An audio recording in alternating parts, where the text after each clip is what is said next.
It is my absolute pleasure to introduce our next guest, Lisa Wardell.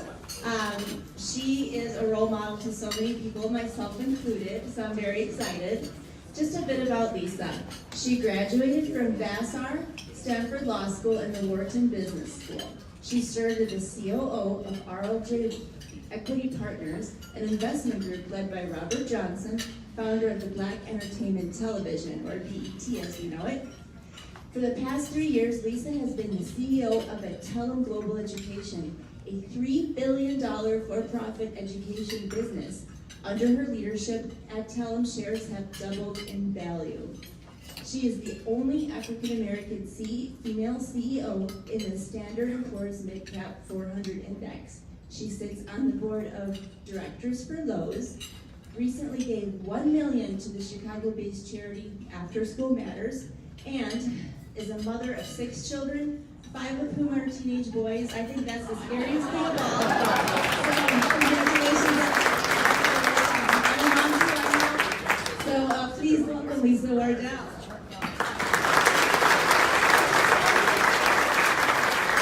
Lisa, you don't look tired enough to be able to. That's definitely the hardest part, is the last part. Hey, when we listen to that incredible resume, it would sound at first blush like you are just another one of those people who had an incredibly privileged upbringing, a constant cast of professional mentors, and all the advantages of life. The reality is that your life was a little bit more colorful and complicated than that growing up, although there was a lot of joy in the journey. Tell us about your family and how you came up in life and leadership. Yes, absolutely. So I actually was very privileged in the fact that I had 2 parents who were very,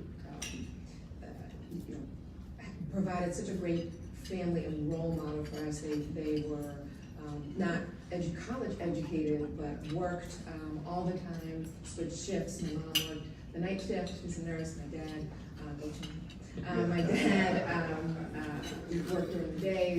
He was a United Airlines baggage handler, and so they would always ship. So while I was a latchkey kid, of course, I did have parents who did that. So from that perspective, I was privileged.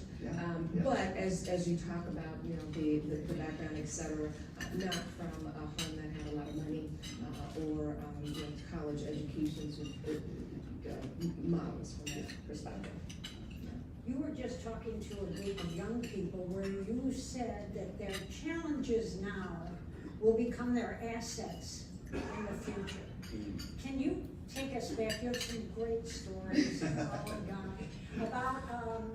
when you were, I thought you said about 13 years old. What kind of a job did you have? What was going on in that environment?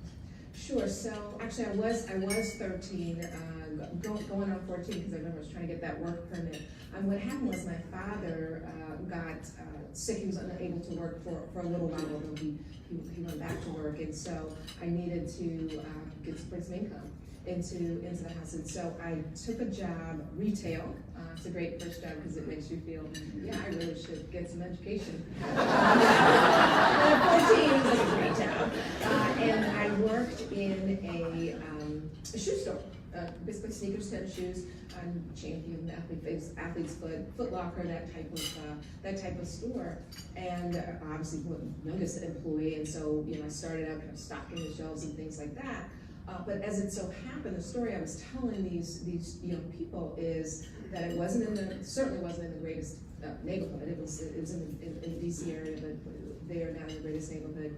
And it was really during a time where the drug epidemic there was getting quite bad, crack cocaine, that type of thing.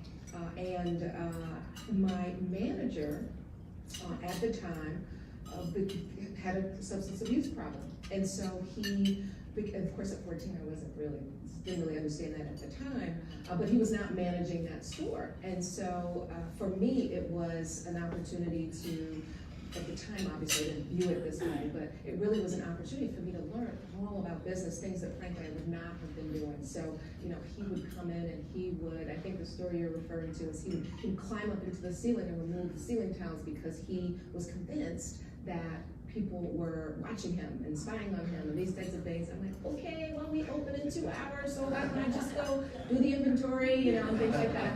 And so I was learning, and I remember one weekend evening, I was trying to go through the inventory, prevent shrinkage, which is, of course, the retail fancy word for people stealing shoes out of the back door. And there was the cleaning woman, there were only 2 of us there, the cleaning woman and me. And she just finally stopped what she was doing, and she said, this is what you need to do.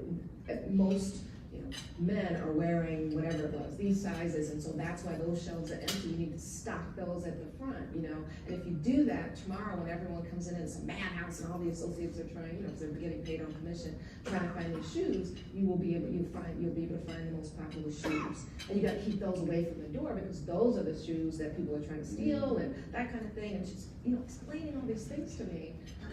And she's a cleaning woman, and so I was saying in this story, for the rest of my life, I realized that people know things, right, because they're watching and observing that have nothing to do necessarily with their job. Her job obviously was to keep the store clean, but she was able to really, teach me something that's a fundamental business value, certainly in retail in terms of knowing things. Your great strength is finance. Tell about how you counted the money in that store. We like that story. Well, so now, yes, I have a degree in finance from Wharton, but at the time, I wasn't so great. And again, as I was saying, lots of cash transactions at that time. Obviously now, not heard of that way. But I was having problems. There's a long line at the cashier, at the register. I'm having problems counting all this money. And again, someone you might not necessarily think, okay, this person would be able to show you kind of how you do cash management. But one of our customers who dealt with a lot of cash, let's just say, but then he just came up and he said, he came up behind the cash register, and I was like, oh my, this isn't good. And he's like, yeah, I'm just going to show you how to do that. And so, here's how many 20s go into 100, and here's how you do that. And then these larger bills, you need to put those under the cash register because people are watching you. You've got money all over here. And he's like, he's really fast, right? Because he has practice and I don't. And again, it's similar lesson, right? But if we try to have grace and not be judgmental, I could have said, okay, well, I know kind of what he does, and he can't teach me. He taught me a whole lot, and it really wasn't, didn't have to do that. So Thank you. Great story. So we learn from all kinds of interesting people Yes. in the leadership journey. I think probably every one of us has got a list of folks in our heads that are like that. Leaders almost always are required to handle criticism and negative influencers too. In some ways, it's the rare ability of certain people to deal with criticism in a constructive way and deal with people that are potentially undermining the culture, the atmosphere in a creative way.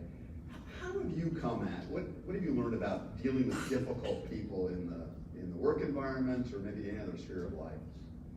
So I would say the first thing is I try to determine whether it is a lack of awareness. For me, usually if I think about the times where I've sort of had my feelings hurt or something like that, it's either a lack of awareness or, in fact, they absolutely meant to say what they said. And either way, you have to figure out, oh, I got to shake it up. So if I start from the premise of it is a lack of awareness, so I'll give you a story on that one. May will be 3 years, so maybe my first year. We were on a non-deal roadshow. We were going out and speaking to investors. This day we happened to be in Milwaukee, and we were meeting an investor, and he came into the room. He was two guys, 2 white males.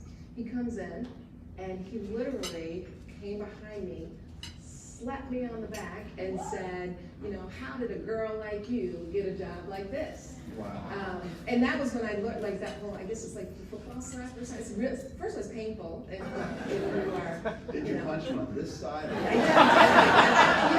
I was sort of in shock. I was sitting next to my CFO, for those of you who know, he's like, oh boy, this isn't gonna go well. And I said, well, you know, let me, so that falls into the, I think, awareness. I'm gonna go with the awareness category.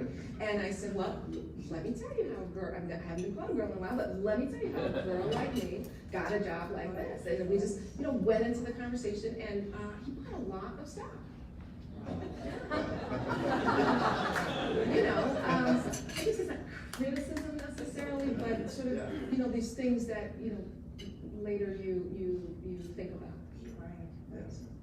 If we were looking at some of the hardest decisions that you ever had to make, what was the one that you told us about? Can't remember Yeah, the one that I told you about. but- Liking the nicest.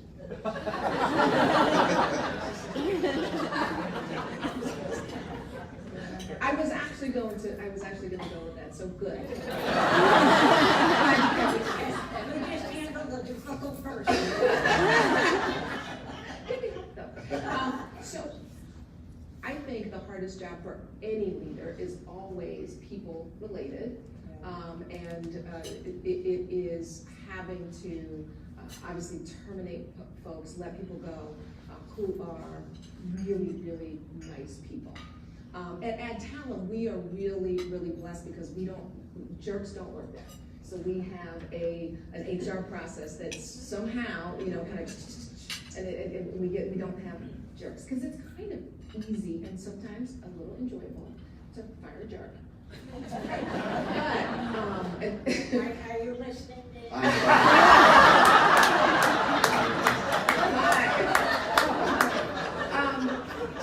Right, but She can't even remember my name. she did call you down, but I guess.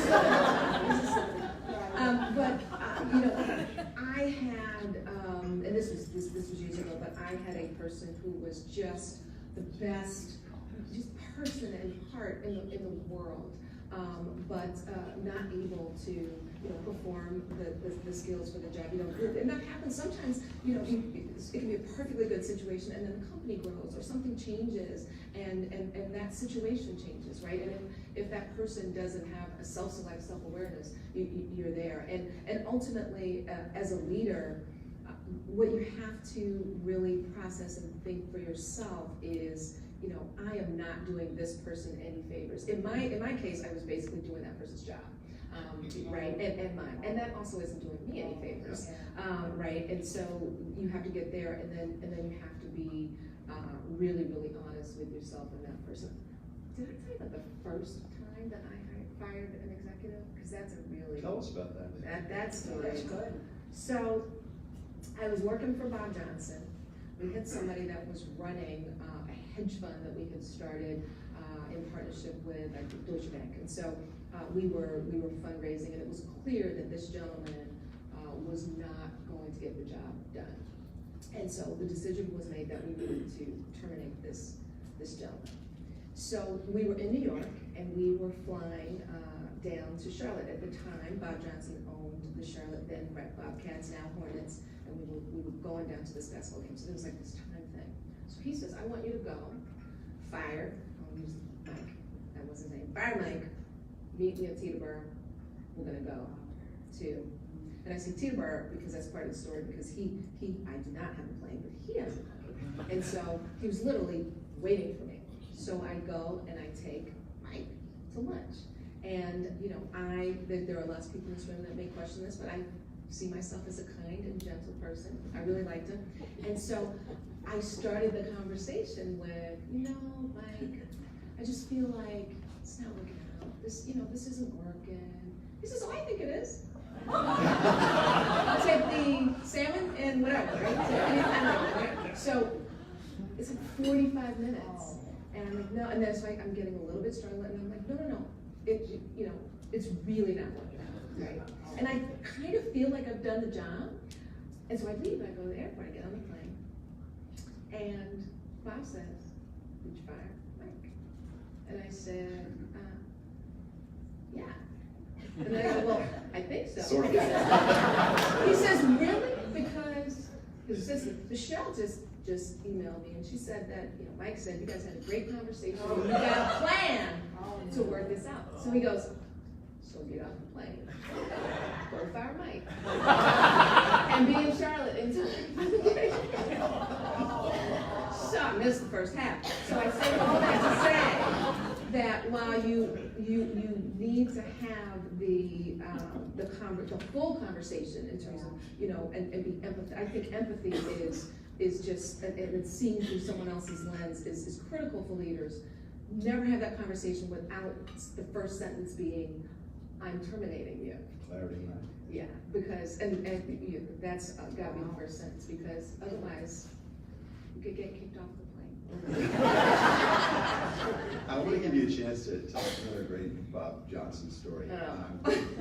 There are many. To preface this, this past last Friday, I attended a remarkable seminar offered at Benedictine University's Center for Values-Driven Leadership.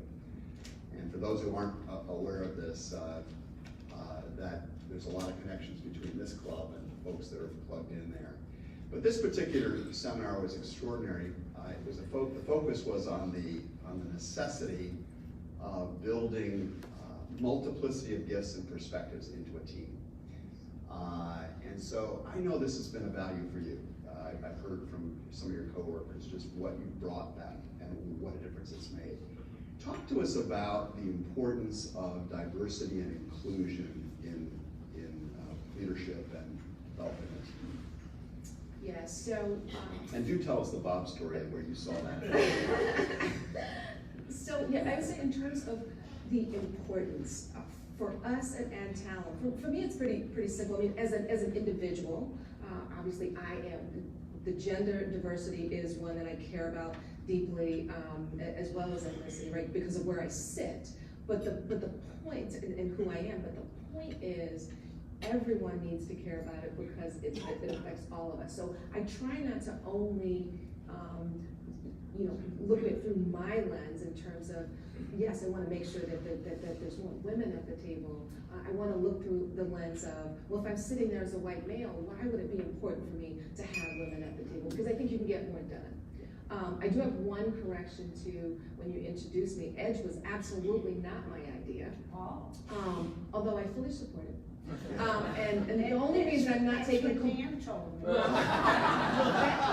that Don, he never knows what's going on. But I would have taken full credit for it, but at least one of the people, if not two of the people whose idea it was, are in the room today. So it's a story. Good call. And so, and I tell this story because it's interesting. EDGE is interesting for two reasons. So the first is when I came on as CEO, I had 5 or 6 women who would reach out to me and email. I love that. I have an open email, open door policy. And they're like, what are you going to do, for women now that we have a female CEO?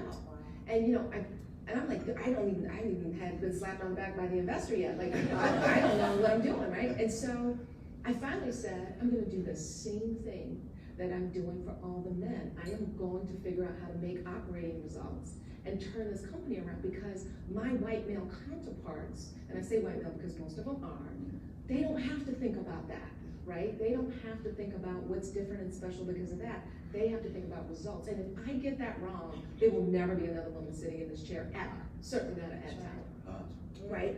But I didn't say that, I said it nicely. And so I said, but I tell you what, I'll give you 50 grand out of the CEO budget. I didn't even know if I had a CEO budget, but I was like, surely I do, right? And you guys figure it out. That's right. And so we used to sit right there, and so, they figured it out, and they came up with EDGE. And then they also came up with the next brilliant thing about EDGE, which I would also take credit for in a different room, which is they came and they said, well, Chris Nash, who's on my team, he's like my CIO, he's sitting right over there, is going to be the executive sponsor. And I'm like, he's a white man.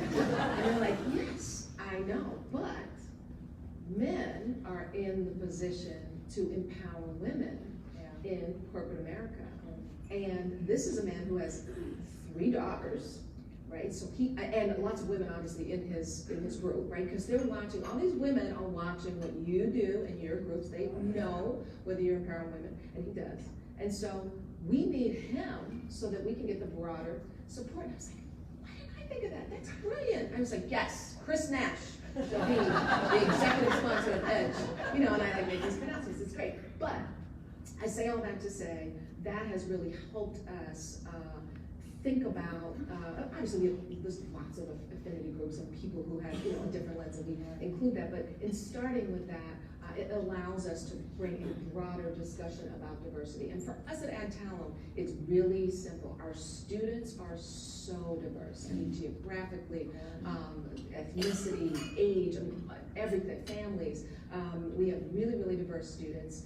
And the second piece is we are mission-based, we're education. We're seeing more and more on the financial side, investors, they care about the S in ESG, they care about the social, and they care what we look like. And so the fact that our board is 44% ethnically diverse, 44% female, we have, you know, global perspectives. I've got 80% diversity in senior management. Absolutely, yeah. 76% women.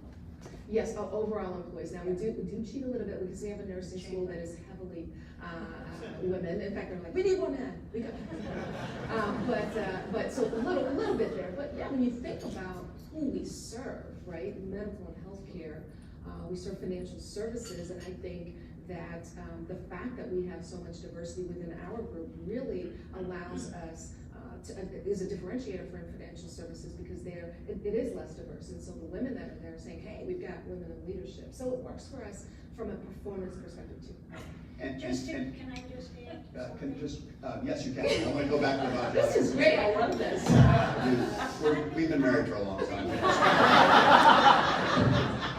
About to be a divorce.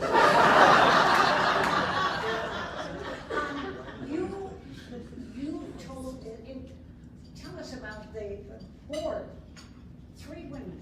Oh, I mean, that's a powerful. yes, so our board, is just like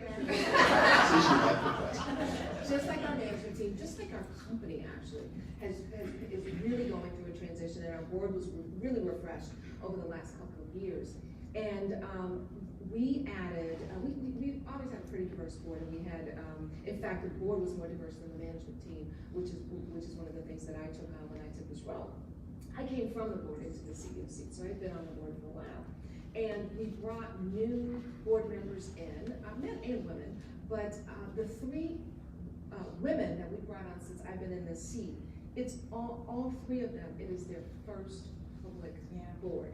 Right, because everyone will say, well, if they have board experience, then they could be on our board. Well, for women, they don't have board experience. So I insisted that we get them. And let me just tell you about them. So Kathy Bowden-Holland was on the board for a quick minute before I put her on the management team. So she left the board and is now the group president of medical and healthcare. But, you know, I got, just amongst us friends, I got, oh, she's never been on a public board. When I brought her in, I had worked with her before I knew she'd be perfect. She's just strategic mind. And then, you know, a year and a half later when I convinced her to take the group president job, I'm like, how could you take her off the board? She's like the best person on the board. Like, it's like the same person, that's one. Donna Haranek runs all of Latin America for Boeing, so she's a little busy right now, but, you know, runs all of that, is on the Council of Foreign Relations, you know, just amazing woman, speaks Portuguese, we have a lot of institutions in Brazil, Spanish, and English, has lived overseas. She used to be the ambassador to, I think, Costa Rica, some Latin American country. So, you know, and then the third is Georgette Kaiser, who is an African-American woman. She is the CIO of the Carlyle Group, which has $200 billion in assets worldwide. And she had never been on a public board. Carlyle does not allow the execs to be on a public board until they've been there about 3 years. And so when she hit that mark, of course, folks were calling her, and I flew to DC and said, you have to be on this board. Yeah. You pointed out something, you said she's strategic. Yes. What does that mean to you, for some of us that are working hard on being good leaders? Yeah, so for me, and from the board perspective, what I need is people that can do 2 things. One is to give me constructive feedback on what I'm doing now, and feedback is the hardest thing for a leader to get anywhere, unless it's, oh, you're doing a great job, well, she sucks, you know. So constructive feedback is what I'm doing now, but I need people to be able to look sort of 3, 5, 7 years out and say, what do you need to do now to get ready for that? You're not going to get immediate return on that, but I'm seeing this industry moving this way. So as an example, in medical healthcare, she used to be a financial services banker, or excuse me, healthcare banker at Mason a while ago. And so she was able to say to me, you know, I'm seeing the risk shift between payers and providers. So the hospital systems are having to take more risk on it, so they're doing more in preventative care. So we need to be thinking about education as it relates to how can we upskill on preventative care, right? So she can tell me that, you know, I'm just, like I said, trying to make the numbers for this quarter, right? And so those are the two things that I need board members to be able to do. Not necessarily, you know, they can do it across the board, or they could have a very specific industry, but they need to be able to do that, because you, as a CEO, you know, the buck kind of stops here, and you don't get a lot of input unless you're seeking it out from people who are outside kind of looking at it. Good idea. Let me piggyback on that idea, because all of us have been part of teams. A lot of us are leading teams. What do you look for in a high capacity team? What are the attributes that are important to you in those leaders? So I would say agility, so the ability to really sort of pivot on a team, whether you're in a project or just starting or just an ongoing team, is one. I would say from the team perspective, as the team is functioning, the ability to raise and resolve conflict. Say something about both of those. Those are two different things. So raising and resolving conflict, and thinking about conflict as not as a bad word, right? And so if you're on a team and there's not differences in opinion, and then that's a problem. If you're on a team and there's differences in opinion, and there's sort of, you know, the one person who everyone else lets take the, you know, is going to take the water for, no, you know, this is what we should do, that's a problem, right? And so, and then you've got sort of the silent folks who are listening. And this, you know, people think on teams that the most annoying person is the person who always says, you know, basically, I'm right, and this is why it's right, or this is why this idea is right, except the most annoying person on a team, I know you didn't ask me this, but if I'm is the person who does not say that, goes along with it, and then 8 weeks later is like, you know, I've known since February 1st that this was like a really bad idea. You know, that's... They should get off the plane.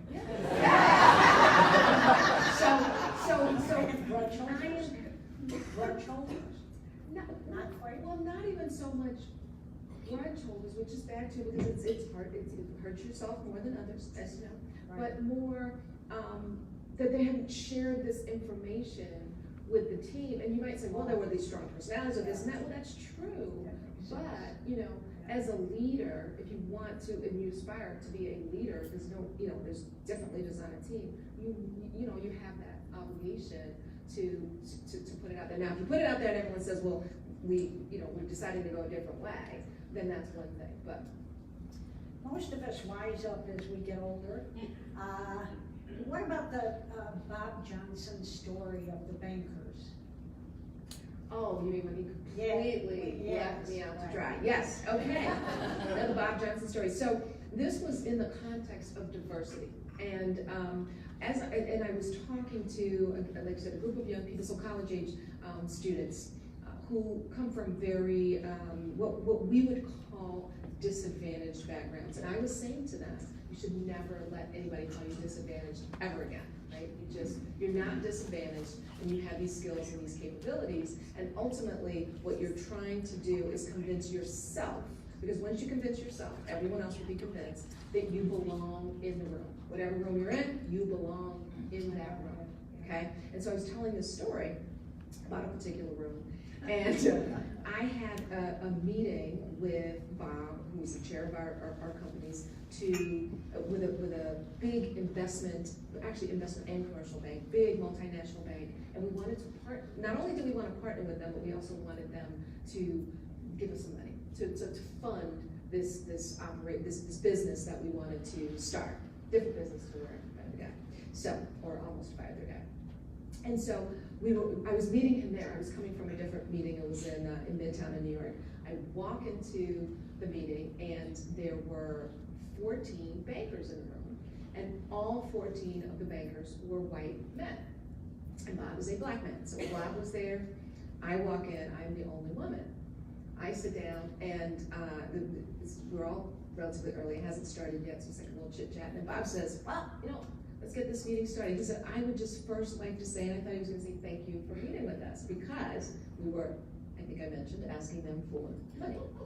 And he goes, I would just like to say, I think it is absolutely ridiculous that you came to a meeting with the only African-American billionaire in business in the US, and you did not bring anybody who's diverse. And then he says, you didn't even bring that analyst that you guys keep in the back when you have a diverse client. And then he cracks up. He's like laughing. And oh my gosh, the world, it's awkward. Everyone's just like stunned.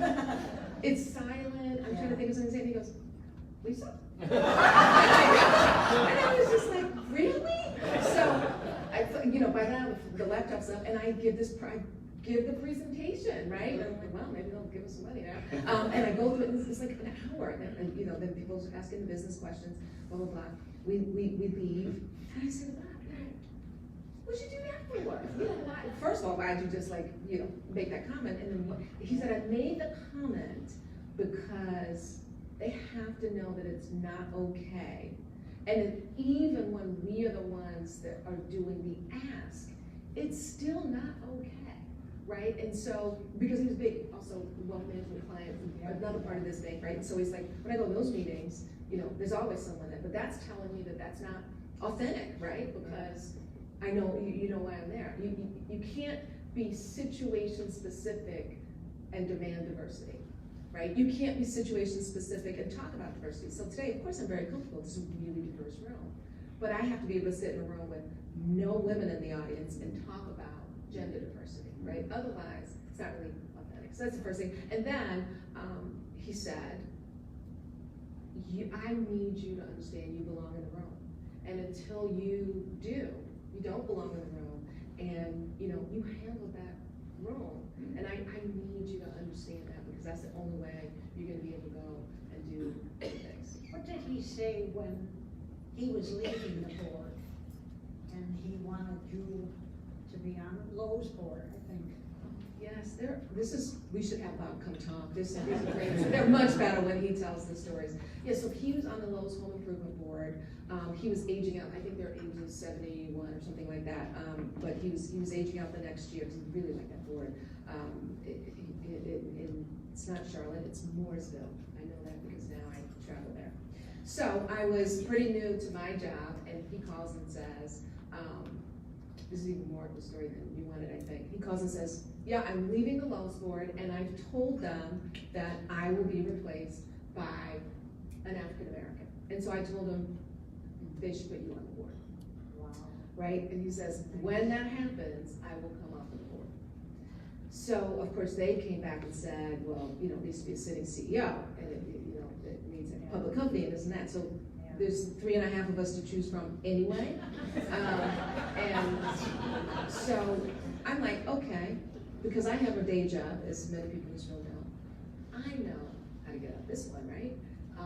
You go, you do the great meeting with the executive recruiter, and then you tell them that the dates don't work, right? Because I was like, I can't go to Charlotte. I do, by the way, every quarter. I can't go to Charlotte right now every quarter. But Bob has done so much for me to do. So I had this great conversation with the executive. Really, actually, it was really great. He was delightful. The executive recruiter. I said, send the dates. I find 2 in 2023 that I can't make it. I'm like, oh, dates. It's really bad. So I get this call. This is a new part. So I get this call on my cell. It says, no caller ID, which is always bad news because it's either Bob or another person that I used to work for that is always calling me answer so late.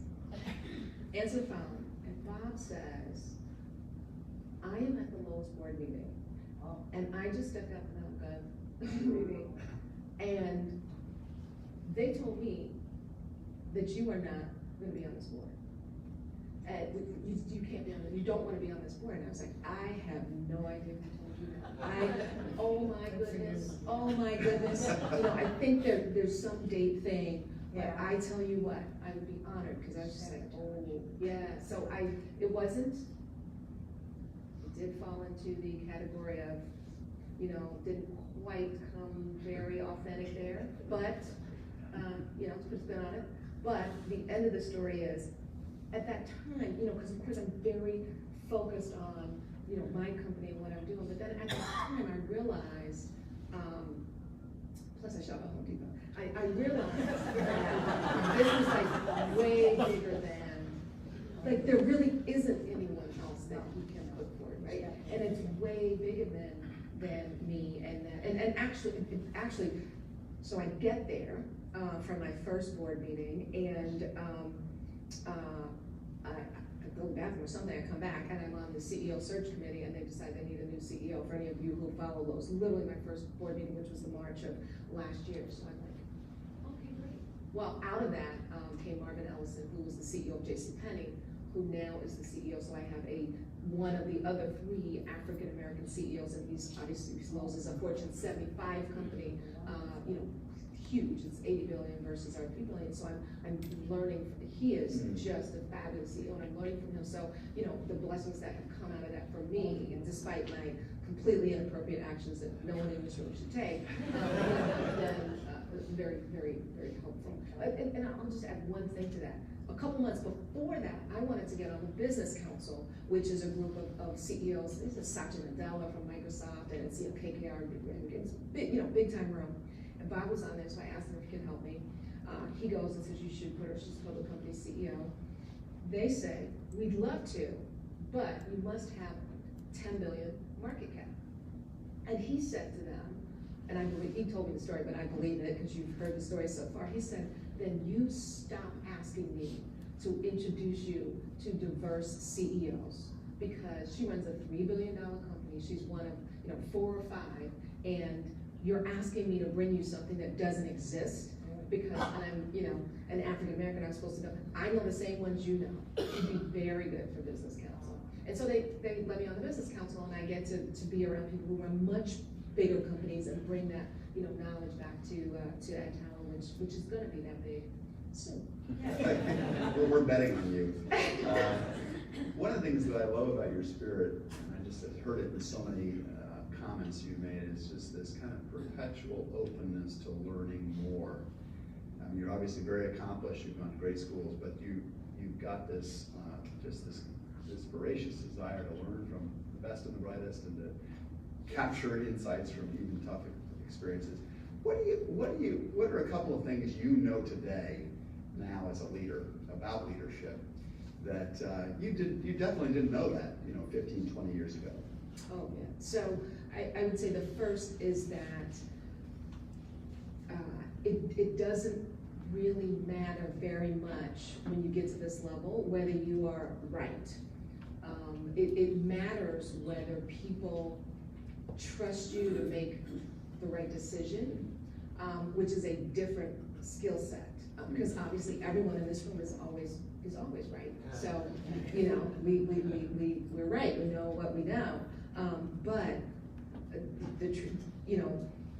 the bigger leadership challenge is to look through the lens to in fact see when you are not right, but then also to get people to come along and allow you to make the right decision, right? And I before thought it was much more kind of skills and results, and you know that drives how people view you, but it really doesn't. So I think that's one.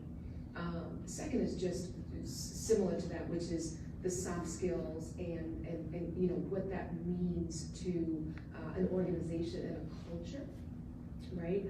Which is why I do believe that I practice servant leadership for sure, but I think some of the things that I do now that I maybe didn't do, 10 years or so ago is one, listening more to feedback and sort of taking that feedback. It's always a hard thing to do, but I try to do that. And then secondly is, is sort of meeting people where they are. So I think that's number two. And then number three is just, I really didn't realize, certainly before this job, because I had a pretty big job before, but I really didn't realize how lonely it can be when you're in the seat and the buck stops here. It can be a little lonely. How do you stay grounded? I know one way is that you were at a cross-country meet, or was it track Yes. for 4 hours on the Yes. weekend? So that certainly helps. But how does family and staying grounded and all that relate? Yes, well, so the track meet, what day is it, Friday? The track meet was Wednesday. Just give me 2 seconds on the track meet. So I left our new leaders symposium in Miami on Wednesday morning. And I was volunteering at the track meet. I used to be a track coach, so I had like responsibilities. It was like this big window of time. This happens to me, CEOs of the people all the time. So I get up at 4 to get on that, 5:50, and I got bags of time. I'm thinking about if I'm gonna get my nails done. So I get on the plane. It was like a great travel day, even for me. I was like, this one's going down in the books, so I'm gonna tell the story. Get on the plane, we taxi out, they're like, the plane has a flat tire. So they're gonna tow us back. I was like, the tire's like this big, the wings are like that big, like really? But then he comes back on and says, well, we can't tow the plane. If you notice, the plane's leaning to the right. I'm like in row 10, and so I could see the bulkhead, and I look and I'm like, sure enough, it's leaning to the right. So we waited another hour for the buses, but it's still only like 8 o'clock. I still got all this time. We get on the buses, drive over, we're in Miami International. They drop us off and they say, go up those stairs. Well, I go up those stairs when I come back from Sao Paulo. So I know where the stairs end. The stairs end in passport control. So I said to the 160 people, we should not go up those stairs. There's only one end to that stairs. And it's not gonna end well. We go up the stairs, we walk the 2 miles, the whole Miami. It ends in passport control. Yeah. It ends with TSA. And he says, well, I don't care what American told you.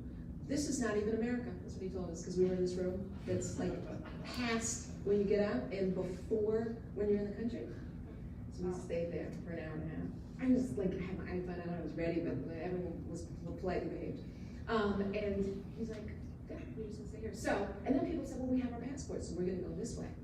He says, well, if you didn't go out of the country, you can't come in the country. They're like, well, if we didn't go out of the country, you can let us go down there and get on our plane. He said, no, there's no man's land. So we did that. All that to say, I landed instead of at 10:42, I landed at 2:50. I got to the track meet only about 20 minutes late. Good. And then I spent 4 hours at the track meet. So, Yeah. the answer to your question is, you just have to be very flexible, yes. Oh, and tell them the story about the turkey. Oh my gosh, who told you that? Did I tell you that? Yes. Such a wonderful mother story. Yeah, so I will just say, there are days when I am a pretty good CEO, and those days I tend to be not such a great mother, and there are days when I am a fabulous mother, and I'm not as good as CEO. And you really just have to own that for fathers and mothers. You have to own that, and once you do, your life will be better. But the turkey, so because of that, this was years ago. My son was in 2nd grade, and he's graduating this year, so it was a long time ago.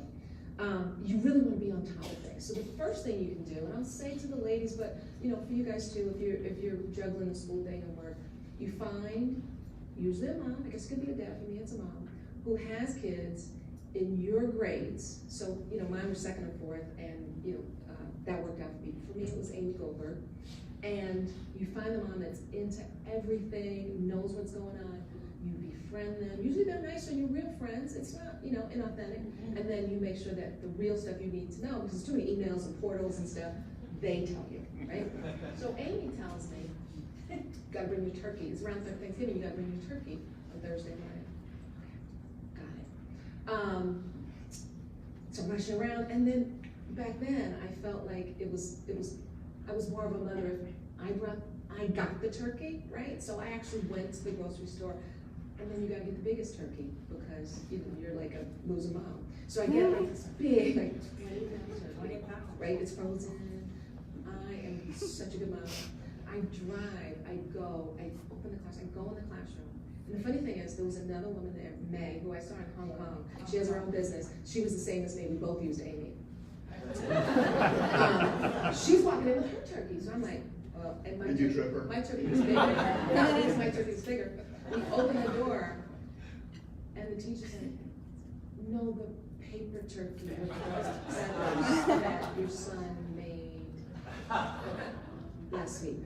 And I was just like, "Oh, this is not for you." I was on my way from the grocery store. Literally, I was at the Fortune CEO conference in Hong Kong last year, and May was there, and she goes, "Oh my God, remember the turkeys?" That's kind of mom's story. Perfect mother. What do you, sometimes the hardest thing that leaders do is battle challenges from the environment around them. Sometimes it's within the organization. Sometimes it's within themselves. What do you feel like after all these years, you're still battling in yourself? This is a little off script here, but I really, what are you still working on in you? Tell them nothing. Patience. I am still working on patience. Yeah. Everything from the habit of interruption, because I get so excited about what's going on. It's not usually because I don't want to hear what the person's saying. I just those habits are just so hard to break. Everything from that to sometimes I move the team a little fast, doing things, and so I think patience. That's my greatest. It's not a blind spot because I know it's there, but it's my greatest gap. Thank you. Are we ready for questions? Yeah. We have the mic and we are ready. Great. We would love it if you would just, if you had a desire to ask a question of Lisa, raise your hand. Irina will come to you and stand up and tell us who you are before you ask the question. We'd love to get to know you too. Like this. Like this. That's how we hear it. Hi, I'm Amber Johnson with the Center for Advisory Leadership. Thank you for the shout out. You seem like a really approachable person, and you mentioned that you love getting the emails, and I can anticipate that you get a lot more messages and invitations than you can actually manage with your priorities for work. And so my question, and this is totally asking for a friend question, not something I have to do with, how do you balance that desire to be nice and to care about everybody in your organization and to take every meeting with getting stuff done? Great question. Can I change my answer to the last question? Yeah. That would be one of my leadership gaps. So, couple of things. One is that I have my non-negotiables in terms of what I must do. So, in terms of emails that come from my employees, which depending on how you count is between 12 and 14,000 people. But I would say there's sort of a core 200 to 300 that will actually send me an email. I must answer those, and I must answer those myself. And it's so funny because every time I do, they're like, "Oh, I never thought you'd write that." Why do you send me an email? So I have non-negotiables that way. And then I have a team that helps me prioritize in terms of I have to put it through the lens of two lenses. One is, how is this going to help either Add Talent Global Education or people who are part of the Add Talent Global Education team? So it might be something that doesn't seem high profile, but it's really important to that group or something that we're trying to get done. And so that's one lens. It's got the platform only makes sense if it's hoping that, right? And then the second is I have my sort of drivers around giving back, and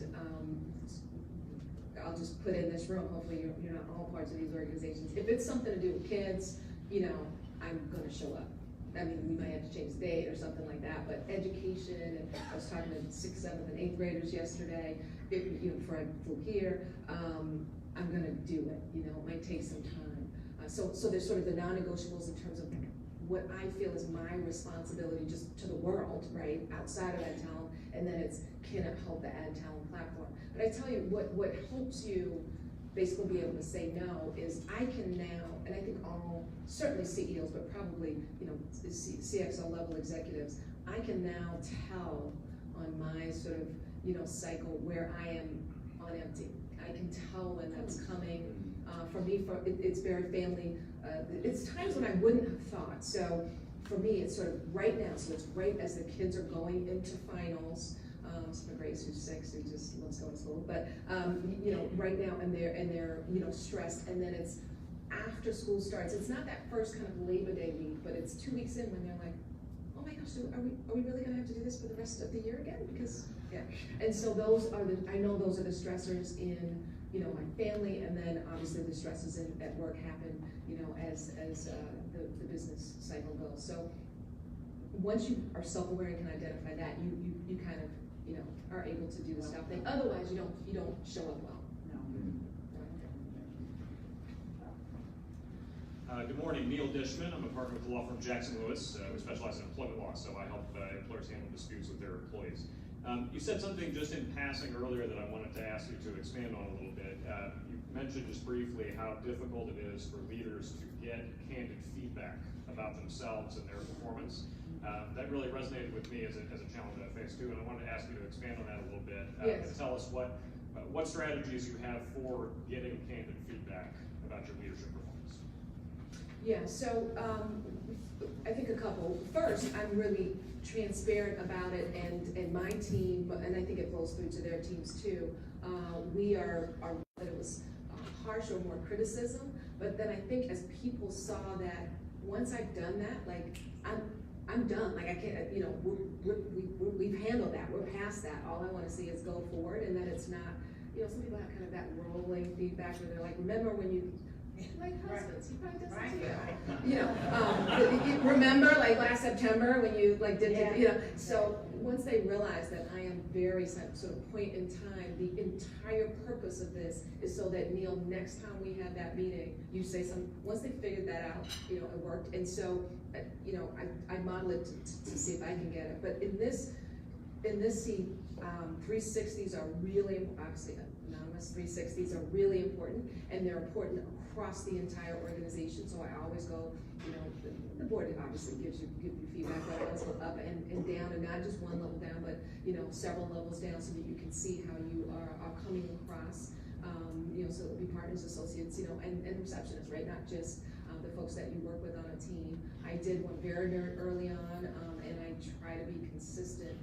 And it's hard, right? Because then you do get feedback, and you can either sit there and say, okay, let me see if I can figure out who said this, or you can say, guess what? 4 people said it. You do that, and you should stop doing it, right? And so, in terms of tools, that's what I would say. One, be very open that you want feedback, but then the trick is when you get feedback, you can't give the snotty face for the next 2 weeks because you'll never get it again, and that's hard, right? Because it's emotions. Usually not emotional stuff. Good morning. My name is Chris Yukas. I'm with Medix. How did you develop your mentorship with Bob Johnson? I don't know if you actually said he was your mentor, but he seems like he was a professional mentor for you. Yes. Was that intentional? Was it accidental? How did that start and then develop over time? Yeah, I would say it started accidental because while I worked for him, I was the COO, but I had a boss who I worked with on the day-to-day, and then I really just started learning things from him, and then of course it became more intentional. Now, what I would say is it was a very, I wouldn't say guarded, but it was mentor and sponsorship, right? Because he is the one then that can drive my career within the organization. It's a private organization, but still, he's the one giving me those opportunities. So I did also have mentors. For me, I have an executive coach who's been with me like 10 years or so. So those mentor conversations about, oh my gosh, how am I gonna balance work, family, things like that. I didn't have those types of mentor conversations. Just to be clear, you gotta have somebody outside the organization that you can have those conversations with. But in terms of it becoming an intentional relationship, mentor and sponsor relationship, it was when I realized, you know, okay, I can really learn things about sort of how he thinks and sort of gut feeling and what he acts on, and then also when people take initiative, how he just really does not, and so then you make mistakes, right? If you do make a lot of decisions, he does not respond negatively to that. So it was sort of more by osmosis, I would say. Now I'd say it's intentional. I make sure I'm, you know, keeping up with them. Now that I'm on the lowest group. We're on this side of the room now. Good morning. I'm Renee Bouvier with Robert Half Technology. It's wonderful to see you speak this morning. My question is, as women, we tend to be sort of innately or biologically empathetic and nurturing. And one thing that I've witnessed with women coming into power, there is sometimes a struggle between maintaining that compassionate side and also being able to make decisions that are not necessarily tied to emotion. Has there been an intentional focus for you as you have grown in your career to be able to maintain both? That compassion and the ability to make actual decisions that are not emotional, knowing they may affect people? Yeah, I will answer the question, but I would just say that men make very emotional decisions all the time. You just can't see it the same way. Sometimes it's the same types of emotions, sometimes it's different emotions, but all people make emotional decisions, right? And so all of us have to make sure that the balance is, you know, be honest with yourself about how much of it is emotion and how. But I think to your question, what I would say is, I guess I'll give you an example. For me, when I get angry, or well, a couple different things. Not just upset, but if I'm angry, I tend to cry, right? Or the tears come, right? So, which is probably not the emotional response, just in general, using a stereotype that a man would have. And it's annoying as hell, right? Because you're in a negotiation or something, and you can feel them. You're like, oh, right? So that I have completely overcome. Like I have conditioned myself, to just not do that. But then on the sort of hurt feeling side, I'm very much all girly, right? And so, folks say stuff to me at work and things happen, and I just have to be aware that I can't have that outlet. I can't do it as the CEO, in a room. And so I have to make sure that I can call and, have that conversation, husband and he's learned to not give feedback for those particular conversations. It's really a one-way conversation. There's really no need for you to ask why. You know what I mean? Or my mom or whatever, because if you don't process it or let it out, then, we're coming out in other ways. So I would say more, my focus has not necessarily been on how do you keep both, because I don't think you can get rid of either. I think it's how you process and how you let others see or not see that. Okay, we have two more questions, and Lisa, thank you very much for your openness and candidness in this conversation. It's not often I attend these kind of formats and we hear the truth across the podium, so thank you for that. You touched on something with the board, and you talked about how in order to have more diversity on the boards, that people need to maybe look at the requirements a little bit differently. So in our organizations and corporations right now, believe it or not, we're still struggling with diversity. There's not enough women, there's not enough people of color.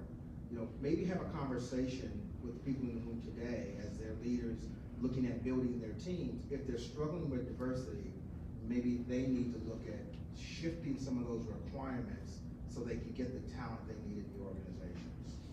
Yeah, so I think, thank you, great question. I think it's actually both though. I think part of it is shifting requirements, but part of it is making sure that our diverse employees, candidates, are fulfilling the requirements, right? And so I'll give you an example. P&L responsibility, right? The responsibility to have a budget, have to meet that budget, have to meet the top line, bring revenues in and make them all tick and tie at the end of the day. Really, that's what we're talking about when we say P&L responsibility, no matter how big, how small, outside of a cost center. And whether we like it or not, that is a skill that is, it's not the only skill. It's very critical to progression into the C-level suite for most of those, certain CEO, right? For most of those roles, and it is something that is really heavily looked at the board side. Sometimes obviously they're looking for specific e-commerce or very, very specific skills, but in general, being able to talk that language and also feel, frankly, the CEO's pain as they're going through, quarterly earnings or annual and everything, is something that someone who has that. And so for me, yes, I look at the requirements differently in that basically I said, we're taking off the one where it says you have prior board experience, right? And then if they don't work out, it's on me, we'll have to figure out how to get them off the board, but I think they can do it, right? So that's a shift of requirements, and we absolutely need that for diversity, both ethnicity and gender. There's just not enough people who are already in the pool, so I agree with you. On the P&L side, what I've said is, to my team is, okay, this is how ultimately, 5, 7, 10 years from now, those folks are gonna be sitting in the right seats and getting on board. So how do we start now? I mentioned my Miami travel trip. I was coming from a new leaders program that we have. We have these symposiums that are building, communication, leadership, and all those skills. And those folks are either in P&Ls, and some of them will take on P&Ls. We're actively looking at that across the organization so that we can get people ready. So I think it's both. Jim is wearing my favorite color pants, so he gets a question. All right. Hey, Clint. Good morning, Lisa. Thank you so much for an incredible morning, sharing all your wisdom. So I'm the CEO of Aspire and Aspire Coffee Works, which is a coffee company powered by people with disabilities. And Adtalem is one of about 110 companies in the area that drink our coffee. So thank you very much. And I'm also very proud to share that Lowe's and all the Lowe's stores in the Chicago area and southern Wisconsin are now carrying our coffee that give some people with disabilities. So thank you. You talked about the qualities of great employees, what you look for. You talked about agility. One of the quality that I really thought of as you were talking about that, I love that store, the shoe store example. Yeah. You have this curiosity and this sense that you can learn things from anybody in any place, and I think that's so important. Is that something that can be taught? And is it something maybe that you look for when hiring people?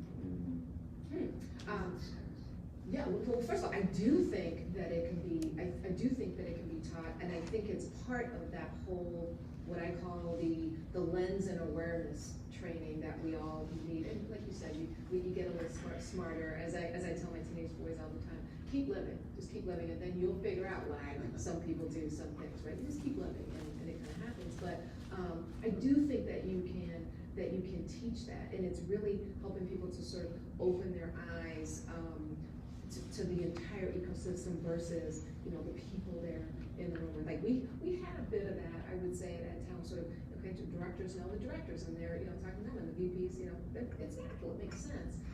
But the more you can sort of break those silos and all the way down, right? And so my little trick, which some of my folks hate, because they can't keep track of me. I think they're gonna put a little beacon on me or something. Is when I go to visit institutions, our medical schools or whatever. I go running in the morning. You can find people at 5:30. You're never gonna find it, anywhere else. And I talk to the guy who's got the grass, and I ask him, do you have enough people in the department? And I find out all kinds of things, and then I come back and tell them, like, how did you know that? So I do think that you can, put it into your sort of routine, if you will. And it's not in a, you can't do it in a gotcha sense, right? Although I do find out the most fascinating things.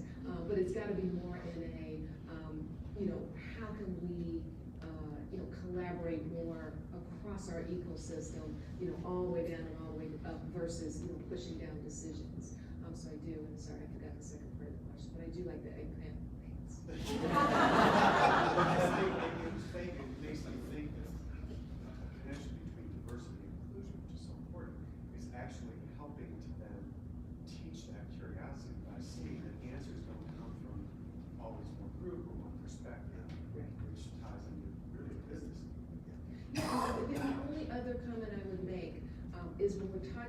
thank you for saying that, because I've talked a lot about diversity and not a lot about inclusion, and you do need both. But the only other comment I would make is that, everybody, and I sort of started with this, but everybody can be a part of the diversity and inclusion, discussion, movement, everything else, because, I am a Black woman, but I have absolutely no idea what the lens or perspective of, an Indian woman, whose, first language is Farsi, is on some issue. Just because I'm a Black woman doesn't mean that I know about diversity. What it means is I understand that if you are a diverse part of this global community, people look at you a little differently in certain instances. You've got to be able to, break down barriers and build awareness, and that helps me when I'm trying to, do business things, but it doesn't mean that I know diversity. Thank you. We're gonna take one more question, and then we're gonna bring us to a close today. Thank you. Hi, Debbie Pickus, Team Fireball, Corporate Self-Defense, not whiskey. So thank you. I know, right? Everybody's like, where are the shots? Thank you for your insights today. My question for you, and you kind of answered a little bit, but what do you do to take care of yourself physically and mentally? Obviously, you're a runner, so I think you go out for morning runs. And within your companies, what kind of initiatives and programs do you have for people's personal wellness, safety, and those? Got it. Okay, so on the personal wellness note, I have a question for you. Where'd you get that bag? On the personal wellness note, yeah, I'm a runner, which is basically because all you have to take is your shoes. Sometimes you don't have to take your shoes like the hotels, but I take my shoes. And you don't have to think about it, schedule and things like that. If it doesn't happen in the morning, it doesn't happen. And if I'm in shape, I can be thinking about other things. If I'm not, I'm like, oh my God, how many more months? But so that's what I do. We have a few competitive streaks in our organization. So we've got running clubs. We've got all sorts of things. How many steps on the Fitbit? We've got that, and we have a bit of fun with it for sure. Of course, we have the wellness programs and checking all sorts of vitals and things like that. Because we have Chamberlain University, so we have the nursing school that helps us with all of those things. The other thing you said was safety, which is big for us because we serve a student population. In general, that student population is young. They're lots of times they're away from their homes, and so safety is really big for us, as it is, I'm sure, for all companies, for our students as well as our employees. Wonderful. Thank you, Lisa. I wish we could keep talking because this is so cool. You guys don't have to go to work, right? You can hang out. I just want to say also what I learned from you that was really neat is that we approach parenting the same way. That some days you're going to be super mom and all in, and other days you got to focus on something else. You just make up for it with being present, and that made me feel so much better because that's how I handle it too. So thank you. So before I go into introducing the May guest, I just want to please thank you. Applause.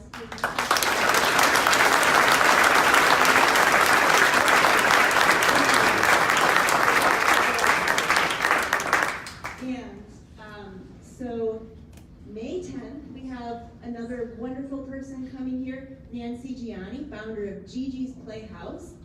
And Nancy Gianni is the Chief Belief Officer, cool title, of Gigi's Playhouse Down Syndrome Achievement Centers, and is a dynamic force changing the disability world. With 36 locations across the U.S. and Mexico, Nancy is working to fill the demand to open up 200 more worldwide locations. Gigi's Playhouse is the only international network of Down Syndrome Achievement Centers created to provide free, life-changing therapeutic and educational programs for all ages. She's going to make me cry, I tell you.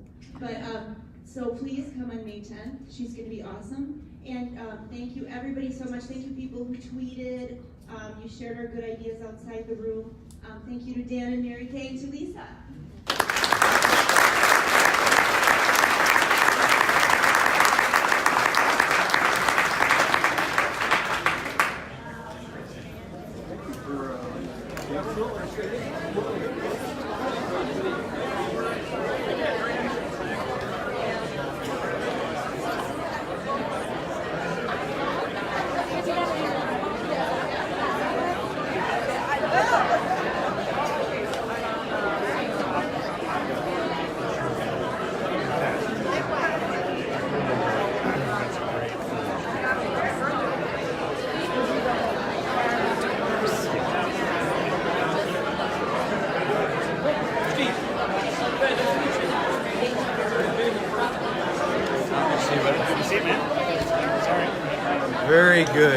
Good presentation.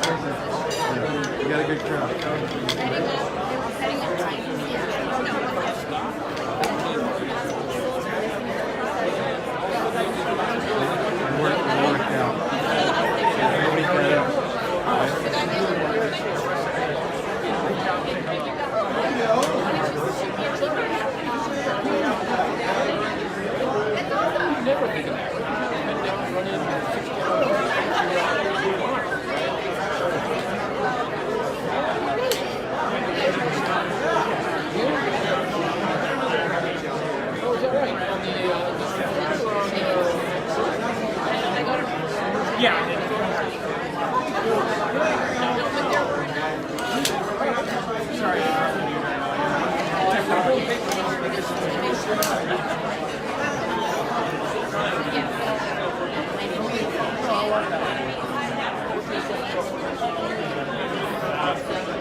Hey, you filled the house. Good job. I have a lot to say. I have a lot to say. I want to say a lot. I have a lot to say to this. I can't say it right here. I have a lot to say. Just one of the product lines.